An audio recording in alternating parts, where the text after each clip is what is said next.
ଆହ୍ଲାବାଦ ପ୍ରୟାଗରାଜ ଠାରେ ପିତୃପକ୍ଷ ମାସରେ ବହୁ ସଂଖ୍ୟାରେ ଶ୍ରଦ୍ଧାଳୁ ସାରା ଭାରତ ବର୍ଷରୁ ଏଠି ପହଞ୍ଚି ଅସ୍ଥି ବିସର୍ଜନ, ପିଣ୍ଡଦାନ, ଶ୍ରାଦ୍ଧ, ତିଳ ତର୍ପଣ କରି ଫେରୁଥିବା ପରିଲକ୍ଷିତ ହେଉଛି।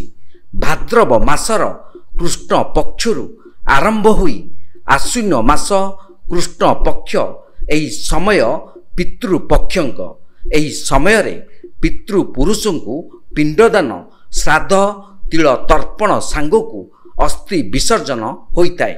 ମୁଖ୍ୟତଃ ଏହି ପକ୍ଷରେ ଶ୍ରଦ୍ଧାଳୁମାନଙ୍କ ଭିଡ଼ ଗଙ୍ଗା ନଦୀ କୂଳେ। ସାଧାରଣତଃ ତ୍ରିବେଣୀ ସଙ୍ଗମ, ଯାହା ଗଙ୍ଗା, ଯମୁନା ଓ ସରସ୍ୱତୀ ତିନି ପୁଣ୍ୟ ନଦୀର ମିଳନ ସ୍ଥଳ। ପ୍ରୟାଗରାଜରେ ମିଳନ ସ୍ଥଳ, ଏଣୁ ଏହି ସ୍ଥାନଟି ପବିତ୍ର ଅଟେ।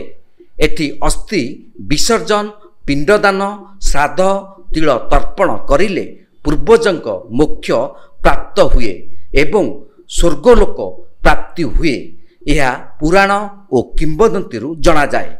ଏହି ପକ୍ଷରେ ଦୈନିକ ଲକ୍ଷ ଲକ୍ଷ ଶ୍ରଦ୍ଧାଳୁ ପ୍ରୟାଗରାଜ ସଙ୍ଗମ ସ୍ଥଳରେ ପହଞ୍ଚି ସୂର୍ଯ୍ୟ ଉଦୟଠାରୁ ଅସ୍ତ ପର୍ଯ୍ୟନ୍ତ ଶ୍ରାଦ୍ଧ, ତିଳ ତର୍ପଣ ସାଙ୍ଗକୁ ପିଣ୍ଡଦାନ କରନ୍ତି।